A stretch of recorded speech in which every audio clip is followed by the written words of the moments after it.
Hello friends, good morning. ఎలా ఉన్నారు? So ఇక్కడైతే ఇంకా నేను మార్నింగ్ తుడిచేసి జల్లేసి నాకు వచ్చి రానట్టు ముగ్గులు వేసేసుకున్నాను అనమాట. సో లోపలికి వచ్చి క్లీన్ చేసుకుని ఫ్రెష్ అయిపోయి అప్పుడు టిఫిన్ దగ్గరికి వస్తాను. తర్వాత పూజ చేసుకున్నాక ప్రిపేర్ చేస్తాను అనమాట ఇవన్నీ.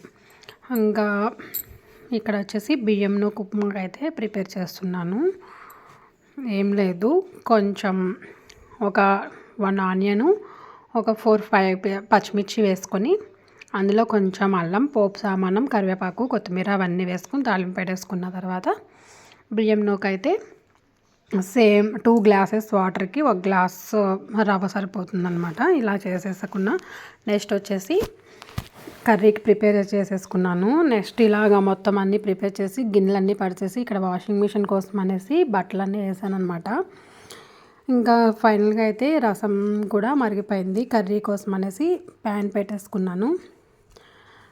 ఇక్కడ బీన్స్ అయితే చేస్తున్నాను అనమాట. ఇంకా కర్రీ అయితే ఇష్టంగా తినట్లేదు అనేసి ఫ్రై కింద చేద్దామనేసి అందులో పోపు అవన్నీ వేసేసి కరివేపాకు, కొత్తిమీర అవన్నీ వేస్తానమాట. సో గిన్నెలు అయితే ఇక్కడ ఉన్నాయి కదా, ఇవన్నీ అవుతూ ఉండగా వాషింగ్ మిషన్ ఆన్ చేస్తే దాని పని చేసుకుంటుంది అనేసి ఫస్ట్ వాషింగ్ మిషన్ ఆన్ చేసి వస్తాను. ఇంకా కంఫర్టు అలాగే లిక్విడ్ కూడా వేసేసి 1 అవర్లో పెట్టేసి వస్తానమాట. ఆన్ చేస్తాను. ఇవన్నీ మనం లోపల పని అన్నీ చేసుకునే లోపల ఇంక ఇది కూడా అయిపోతుంది కదా అనేసి స్టార్టింగ్ ఆన్ చేశాను. వాటర్ అయితే తీసుకుంటుంది.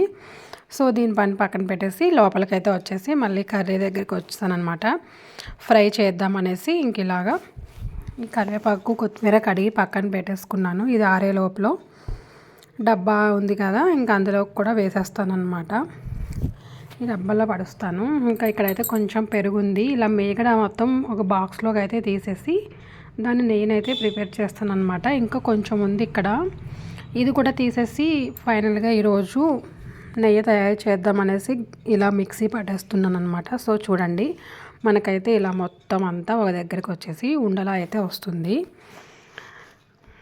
ఇలా ఒక ముద్ద కింద వస్తుందన్నమాట. దీన్ని వాటర్లో కొంచెం ఒక 2 టైమ్స్ అయితే వాష్ చేసేసి స్మెల్ ఏమైనా వస్తే మళ్ళీ నెయ్యి స్మెల్ వస్తుంది కదా అని వాష్ చేసేసిన తర్వాతకి నెయ్యిని అయితే కాగపెడతాను. ఇంకా కరివేపాకు, కొత్తిమీర తీసేసి డబ్బాలో అయితే వేస్తాను.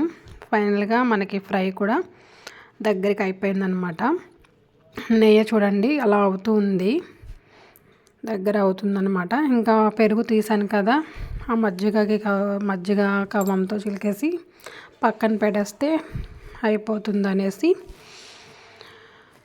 ఇంకా కర్రీ కూడా ఆల్మోస్ట్ తీసేసాను. మజ్జిగ అయితే చేస్తున్నాను అనమాట.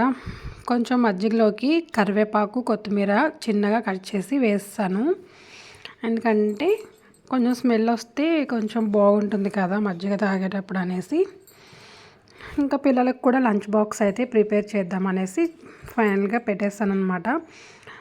ఇందులోకి కొంచెం పిల్లలు కింద నా నాప్కిన్స్ వేయకపోతే మేడమ్స్ తిడతారనేసి అన్నం తినేటప్పుడు కింద పడిసేస్తారు కదా, అందుకని నాప్కిన్స్ కూడా వేస్తాను. పిల్లల లంచ్ బాక్స్ అయితే ప్రిపేర్ చేస్తాను అనమాట. నెక్స్ట్ మాది ఇంకా ఇక్కడ పెట్టేస్తాను. అమ్మవారి ఇంటికాడ తెచ్చుకున్న అరిసెలు, కారపూస ఇంకా అలానే ఉన్నాయి. ఇక్కడ మా ఇంటి దగ్గర ఉన్న వాళ్ళందరికీ, నైబర్స్కి, రిలేటివ్స్కి పంచిపెట్టుకోగా ఇంకొన్న నెయ్యి అయితే కాగపెట్టేసి పక్కన పెట్టేశాను. ఇంకా గిన్నెలు కూడా తోమేసి పక్కన పెట్టేశాను. ఇలా నెయ్యి కాగబెట్టుకున్న నెయ్యిని అయితే ఇలా డబ్బాలో అయితే వేసేస్తాను. తర్వాత ఇంకా వాషింగ్ మిషన్ కూడా కంప్లీట్ అయిపోయింది. ఇలా ఆరబెట్టేసుకున్నాను అనమాట. సో మన ఛానల్ అయితే చూస్తున్నారు కానీ లైక్స్ అయితే ఇవ్వట్లేదు. Please subscribe my channel. Bye friends.